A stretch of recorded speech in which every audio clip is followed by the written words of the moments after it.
जय हिंद दोस्तों, स्वागत है आपका द गुरु 26 पे। हम लोगों ने एनसीईआरटी सीरीज के तहत क्लास 6 ख़त्म कर लिया और क्लास 7 का ज्योग्राफी में चैप्टर 1 और 2 ख़त्म कर लिए। चैप्टर 3 आज हम लोग करेंगे।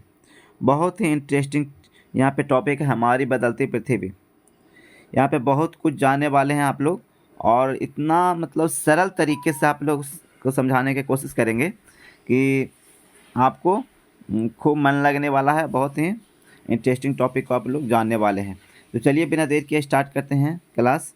हमारी बदलती पृथ्वी। सबसे पहले कहा गया है स्थलमंडलीय प्लेट के बारे में। कह रहा है कि स्थलमंडल अनेक प्लेटों में विभाजित है। देखिए लगभग 159 प्लेट पृथ्वी पे जितना अभी तरह, जैसे पृथ्वी, सबसे पहले जानिए कि पृथ्वी जो है उस बहुत सारा प्लेटों में विभाजित है। अब बहुत सारा प्लेट में विभाजित है पृथ्वी, जैसे तह पर तह, बहुत सारा तह। इसके अगले जो हम लोगों ने चैप्टर पढ़ा था उसमें विभिन्न परतों के बारे में भी पढ़ा था। पृथ्वी के विभिन्न परतों के बारे में पढ़ा था, क्रस्ट, मेंटल, कोर वगैरह, ये सब हम लोगों ने जाना। अगले क्लास में हम लोगों ने देखा था। और उसी के तहत ये प्लेटें हैं, बहुत सारी संख्या में विभाजित है। लगभग 159 प्लेट, छोटे छोटे और बड़े बड़े मिला के लगभग 7 प्लेट है जो बड़े बड़े प्लेट हैं, है ना। तो 7 बड़े बड़े प्लेट हैं और बाकी सब छोटे छोटे प्लेट हैं। तो यह जानकर आपको आश्चर्य हुआ कि ये प्लेट हमेशा धीमी गति से चारों तरफ घूमते रहती है।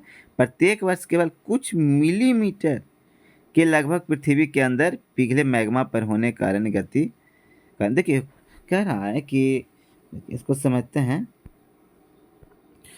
अगला बार हम लोगों ने पढ़ा था कि जो पृथ्वी का ये कट करके हम लोगों ने निकाला, जैसे पृथ्वी है तो इसको ऐसे कट करके हम लोगों ने निकाला था, इसके केंद्र से यहाँ से ऐसे कट करके निकाला था, तो ऐसे बना था।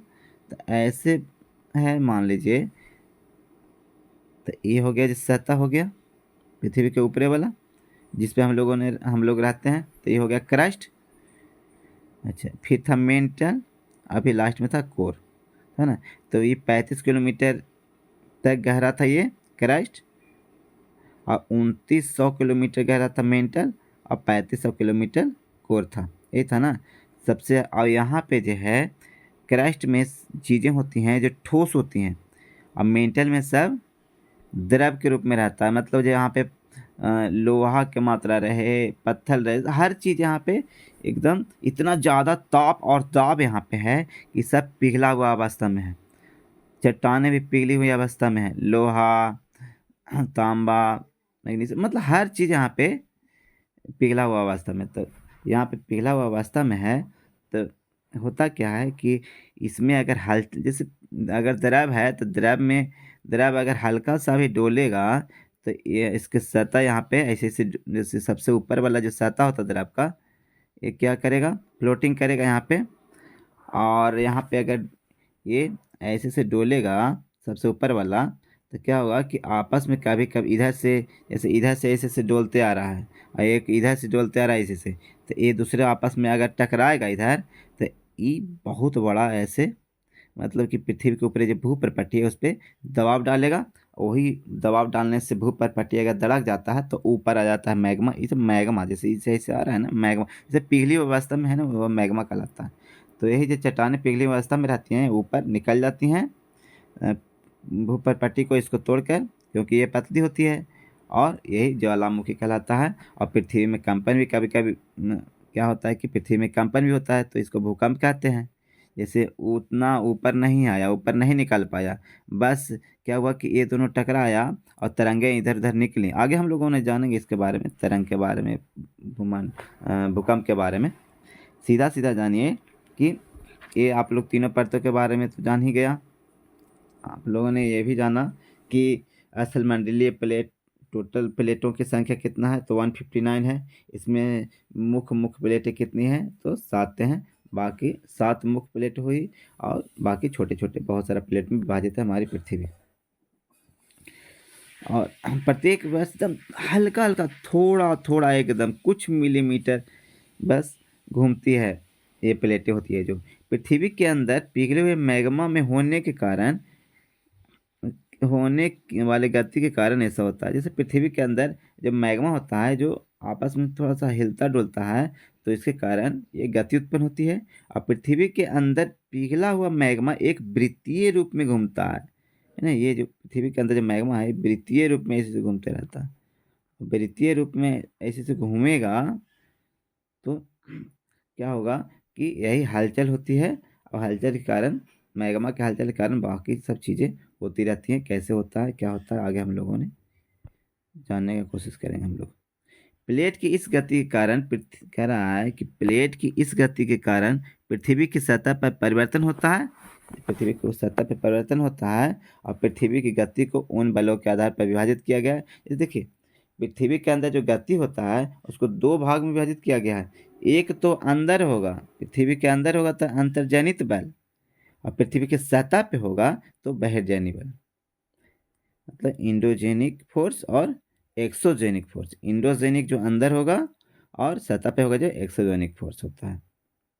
किसके कारण ये सब होता है, ये दोनों बल उत्पन्न होता है तो पृथ्वी की गति के कारण उत्पन्न होता है।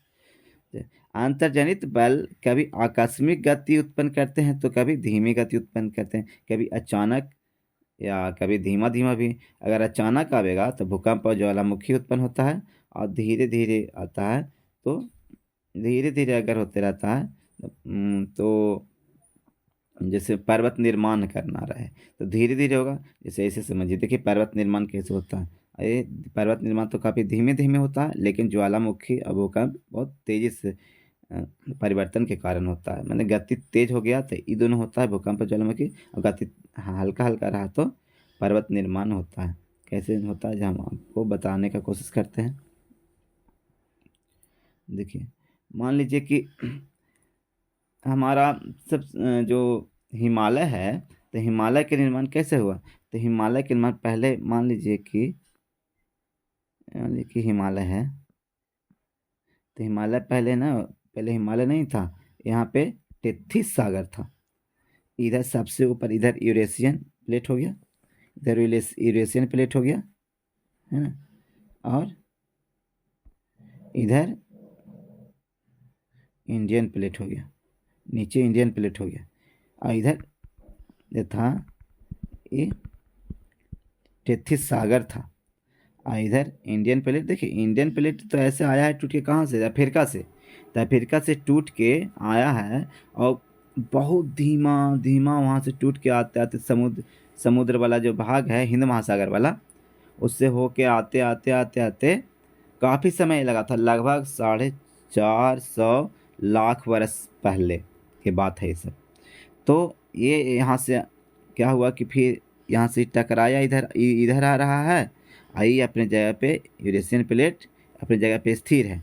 तो इधर क्या हुआ कि इंडियन प्लेट आ रहा है इधर से, इधर की ओर आ रहा है। तो ये आते आते क्या हुआ कि इससे टकरा गया, तो टकरा गया तो इधर से और इधर से अगर कोई भी चीज़ें, जैसे मान लीजिए कि एक कागज़ है, एक कागज़ का टुकड़ा के लिए, एक इधर कागज़ के टुकड़े लिए, इधर से इसको लाइए, इधर से इसको लाइए, दोनों को। तो ये दोनों ना इधर आके फिर इधर यहाँ पे फोल्ड हो जाएगा। दोनों का अगर टकराइएगा तो यहाँ पे फोल्ड हो जाएगा, मुड़ जाएगा। तो यहाँ पे भी ऐसे हुआ। जिससे ये जो सागर था टेथिस सागर, टेथिस सागर का ये टेथिस सागर था, इसका क्या हुआ कि इसका यहाँ पे मिट्टी वगैरह सब क्या था, सब हल्का था। तो हल्का था मतलब कि तो वो क्या होगा कि मतलब ये इधर अगर जपेगा, इधर इधर से जपेगा तो इसका जो मिट्टी है जो ऊपर की ओर उठेगा। तो इसका मिट्टी ऊपर की ओर उठा, और मिट्टी इसका ऊपर की ओर उठा तो क्या हुआ कि फिर जैसे जैसे इधर जा रहा है, इधर जा रहा है, तो ये अभी भी उठते ही जा रहा है। हिमालय का वाला भाग अभी भी ऊंचा उठता ही जा रहा है, क्योंकि ये गति अभी समाप्त नहीं हुआ है। जो इंडियन प्लेट अभी भी इधर हल्का हल्का खिसक रहा है ऊपर की ओर, और क्या कर रहा है कि इसको जाँप रहा है, यूरेशियन प्लेट जो ऊपर है इसको जाँप रहा है। और ये अगर ये जपेगा तो क्या होगा कि ये जो बीच वाला जो हिमालय का फॉर्मेशन हुआ है, ये फॉर्मेशन ऊपर उठेगा। तो अभी भी इसीलिए कुछ दिन पहले हम लोग जानते थे कि हिमालय की ऊंचाई 8,848 मीटर, लेकिन अब नया किताब में पढ़िएगा 8,850 मीटर। क्यों? तो इसका कारण यही है कि अभी भी इसका ऊंचाई बढ़ रहा है। इसका जो ये बल है, पर्वत निर्माणकारी बल है, जो अभी काम कर रहा है, मतलब कि ये प्लेट अभी भी, इंडियन प्लेट अभी भी इधर बल लगा रहा है यूरेशियन प्लेट की तरफ। ठीक है, आगे बढ़ते हैं दोस्तों। देखिए यहाँ पे भी दिया गया है पृथ्वी की गतियाँ। तो पृथ्वी की दो गति अभी हम लोगों ने जाना इसके बारे में, अंतर्जनित बल और बहिर्जनित बल। अंतर्जनित बल या तो अचानक होगा, तो अचानक अगर होगा तो भूकंप, ज्वालामुखी, भूस्खलन वगैरह सब होगा। अगर पाटल निरूपण बल होगा तो पर्वत निर्माणकारी बल लगेगा और पर्वत का निर्माण होगा। इसके बारे में, हिमालय के बारे में अभी हम लोगों ने इसी के बारे में जान रहे थे। अच्छा, अपर्दन और निक्षेपण। बहिर्जानी बल होगा बाहर वाला, तो अपर्दन और निक्षेपण होगा। और अपर्दन और निक्षेपण होगा, जैसे देखिए अपर्दन क्या होता है, तो अपर्दन होता है कि हवा से, देखिए यहाँ पे दिया हुआ है, नदी से, पवन से, समुद्री तरंग से, हिमनद से, इस सब से कुछ अपर्दन होता है या निक्षेपण होता है। चीज़ें अगर एक जगह ला के जमा हो जाता है तो उसको बोलते हैं निक्षेपण, और वही अगर जहाँ से हटा तो उसको बोलते हैं अपर्दन। मतलब अगर मिट्टी मान लीजिए, तो मिट्टी जहाँ से पवन जहाँ से हटा रही है और नदी जहाँ से मिट्टी को वहाँ से हटा रही है तो वो अपर्दन क्रिया हुआ, और जहाँ ला के जमा कर रही है वो निक्षेपण हुआ। ठीक है, तो अपर्दन निक्षेपण आप लोगों ने जाना। अच्छा, ई आगे देखिए, आगे क्या है।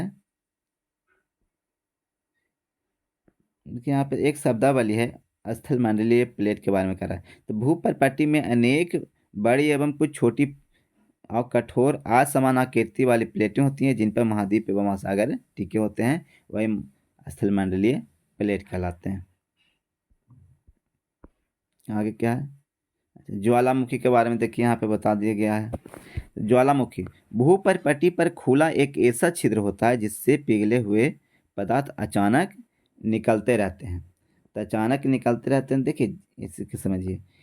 मान लीजिए ये क्या है, ये है जो पृथ्वी के सतह हो गया, ये पृथ्वी के सतह हो गया, तो इसको भूपर्पट्टी बोलते हैं।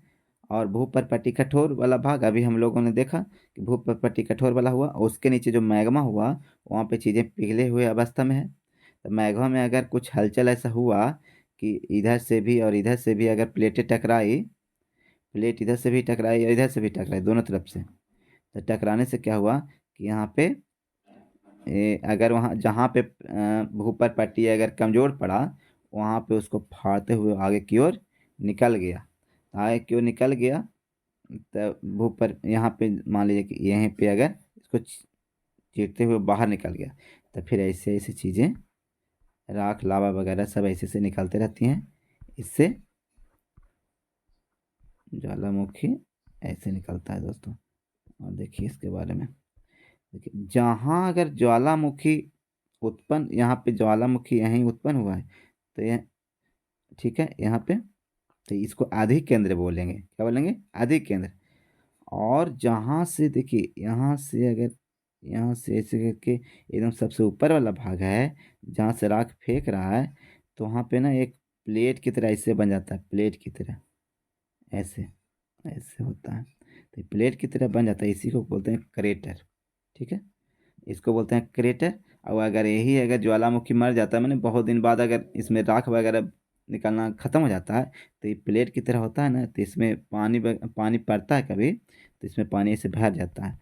तो पानी इसमें भर जाता है तो एक झील की तरह बन जाता है, इसलिए ये झील को बोलते हैं क्रेटर झील। मतलब क्रेटर झील का निर्माण ज्वालामुखी क्रिया होता है। ज्वालामुखी क्रिया अगर होना बंद हो जाता है तो वहाँ पे जो ऊपर वाला जो ये क्रेटर वाला भाग होता है, ये पानी से भर जाता है, इसको क्रेटर झील बोलते हैं।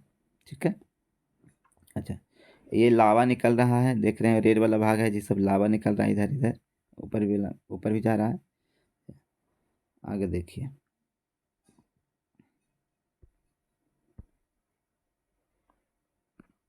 इस प्रकार स्थलमंडलीय प्लेटों की गति करने पर पृथ्वी की सतह पर कंपन होता है, यह कंपन पृथ्वी के चारों ओर गति कर सकता है। इस कंपन को भूकंप कहते हैं। भूकंप के बारे में आप लोगों ने जाना। भूपर्पट्टी के नीचे वह स्थान जहाँ कंपन आरंभ होता है उसे उद्गम केंद्र कहते हैं। जहाँ पे भूपर्पट्टी के नीचे जहाँ कंपन शुरू होता है उसको उद्गम केंद्र बोलते हैं। देखिए अभी हम लोगों ने थोड़ा सा आदि केंद्र ऊपर वाला कहते हैं, आदि केंद्र होता है जो ऊपर वाला होता है, और उद्गम केंद्र जहाँ से उत्पन्न होता है उसको, देखिए ये हो गया जैसे यहाँ से उत्पन्न हुआ इसको बोलेंगे उद्गम केंद्र। लेकिन उसके ऊपर जहाँ भूपर्पट्टी पे सबसे पहले आया उसको बोलेंगे आदि केंद्र। और सबसे ज़्यादा हानि यहीं पे होता है, आदि केंद्र पे सबसे ज़्यादा हानि होता है। और ये सब जो देख रहे हैं वाइट कलर का, ये सब तो तरंगे हैं। पे यहाँ पे 3 तरह के तरंगे होती है। भूकंप के द्वारा 3 तरह के तरंगे उत्पन्न होती है, एल, पी और एस। तीनों प्रकार की तरंगे होती हैं। ये होता है अनुदैर्ध्य तरंग बोलते हैं, इसको अनुप्रस्थ तरंग बोलते हैं। ये हो गया एस हो गया जो पृष्ठ तरंग बोलते हैं।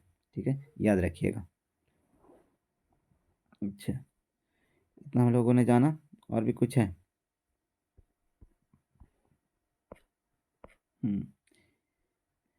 देखिए भूकंप का भविष्यवाणी नहीं किया जा सकता है। अभी तक वैज्ञानिक या साइंस इतना डेवलप नहीं हुआ है कि भूकंप के पहले ही भविष्यवाणी कर दे। लेकिन ये है कि पहले से हम तैयार अगर रहेंगे तो निश्चित रूप से भूकंप के प्रभाव जो होता है उसको कम किया जा सकता है। मतलब हम बच भी सकते हैं, या जितना हानि होगा उससे कम भी हो सकता है, लेकिन रोक नहीं सकते हैं भूकंप को। स्थानीय लोग कुछ सामान्य तरीकों से भूकंप की संभावना का अनुमान लगाते हैं। जैसे जानवर का व्यवहार अगर देखिएगा, कभी कभी जानवर इधर इधर उधर एकदम छटपटाने लगता है, एकदम उछलने कूदने लगता है, समझना कि कुछ गलत होने वाला है। तालाब में मछलियाँ को उत्तेजना होता है, सांपों का धरातल पर आना होता है, ये सब सिंबल होता है भूकंप आने का। गुजरात में जब 2001 में भूकंप आया था, गुजरात के भुज में, देखिए यहाँ पे जो चित्र आप देख रहे हैं भूकंप के विनाशकारी, काफ़ी विनाशकारी था भूकंप। देखिए एक पेपर का कटिंग भी देखिए, उस समय का पेपर का कटिंग था। देखिए इसकी भयावह स्थिति को बताया गया है। भुज में भूकंप के झटके जब 2001 में आया था तो रिएक्टर स्केल पे 6.9 था। रिएक्टर स्केल पे क्या, देखिए पहले इसको समझ लीजिए उसके बाद समझिएगा अच्छा से। क्या आप जानते हैं, इस उत्तर से देख लीजिए। भूकंप का मापन एक यंत्र से किया जाता है, इसे भूकंप लेखी या, ठीक है ना, जैसे भूकंप लेखी बोलते हैं, भूकंप मापक बोलते हैं, भूकंप मापी भी बोल सकते हैं। अब भूकंप की तीव्रता रिएक्टर स्केल पर मापी जाती है। भूकंप की तीव्रता कितना तेज था भूकंप, वो उसका मापने का एक स्केल होता है, इसको बोलते हैं रिएक्टर स्केल। जिस भूकंप की तीव्रता 2.0 या उससे कम होगा उससे कोई प्रभाव नहीं पड़ेगा पृथ्वी की सतह पे। और जिस भूकंप की तीव्रता 5.0 होता है वह किसी वस्तु को गिराने की शक्ति उसमें होता है। और जिस भूकंप की तीव्रता 6.9 होता है या उससे अधिक होता है यह बहुत ही शक्तिशाली होता है। और अगर 7.0 हो गया तो वह एकदम विनाशकारी होगा, बहुत ही ज़्यादा। अब यही 7.9 से 0.1% का, मात्र 6.9, मतलब मात्र 0.1% ही कम आया था। 6.9 यानी ये भी बहुत ही भयावह स्थिति में आया होगा दोस्तों। यही आया था भुज में, हमारे गुजरात के भुज में यही भूकंप आया था। 6.9 रिक्टर स्केल पे मापा गया था। ये बहुत ही भीषण था। स्कूल के छात्र लगभग, कम से कम, देखिए ये आंकड़ा है ना जब बहुत ही कम, कितना तो लापता हो गए, पता ही नहीं चला एकदम। देखिए 971 छात्र, ये बहुत ही कम संख्या है। इतना छात्र दब के मर गए थे, 31 शिक्षकों की मौत हो गई थी। और क्या हुआ था, भूकंप के 3 दिन बाद तक हर व्यक्ति तक भोजन, कंबल, दवा कुछ पहुंचाया नहीं जा सका और भयावह स्थिति हो गया था। फोन लाइन, जल पाइप, विद्युत स्टेशन, समाचार सब चीज़ प्रभावित हो गया था। और चारों तरफ आग, चारकोल अंगीठियाँ के पलटने के कारण चारों तरफ आग ही आग दिखाई पड़ा था। इमेजिन कीजिए कितना भयावह स्थिति होगा उस समय का, वहाँ पर का। भूकंप के प्रभावित क्षेत्र में आपातकाल की घोषणा राष्ट्रपति के द्वारा किया गया था। और मुख्यमंत्री जी वहाँ फिर गुजरात के जो मुख्यमंत्री थे तत्कालीन, वो केंद्र से वित्तीय सहायता की मांग किए थे उस समय। ये पेपर का कटिंग है उस समय का। तो भूकंप से बचाव के लिए क्या क्या किया जा सकता है? तो भूकंप के बचाव, देखिए बचाव कर सकते हैं, लेकिन कम बचाव को कम किया जा सकता है। तो कम करने क्या होगा, अगर आप रसोई में हैं और अचानक भूकंप आ जाए, तो रसोई में जहाँ पे सिलेंडर रखाता है और कंटेनर, बड़ा बड़ा कंटेनर वगैरह रखने का होता है, जहाँ पे जिस प्लेट पे आप गैस चूल्हा रख के खाना बनाते हैं, तो उसके अंदर जो काउंटर वाला, उसी के अंदर आप छिप जाइए ताकि आपको क्षति ना हो। और या मेज है वहाँ पे, तो मेज के नीचे छिप जाइए या दीवार के अंदरूनी कोना में छिप जाइए। इस और क्या जी से दूर, क्या चीज़ से रहें, आग वाले स्थान से, चिमनी के आसपास तो एकदम नहीं रहें। टूट सकने वाली खिड़कियाँ, दर्पण, तस्वीर फ्रेम, ये सब के सामने न रहें। और पहले से तैयारी के लिए क्या करें कि दोस्त और परिवार को पहले इसके बारे में खूब अच्छे तरह से बताएं, और मतलब कि इससे उपापोह की स्थिति ना बने, मतलब लोग घबराएं नहीं, अपना हिम्मत से काम ले और आपदा का सामना विश्वास से करें। तो आज इतना ही। मुख्य स्थलाकृतियाँ हम लोग कल पढ़ेंगे दोस्तों, काफ़ी लंबा वीडियो हो जाएगा, इसी के लिए कल यहाँ से मुख्य स्थलाकृतियाँ पढ़ेंगे और कल ये चैप्टर को ख़त्म कर देंगे। कल कल और इंटरेस्टिंग होने वाला है कल का क्लास। इसी के साथ आज का क्लास यहीं समाप्त करते हैं। ठीक है दोस्तों, कल फिर मिलते हैं हम लोग।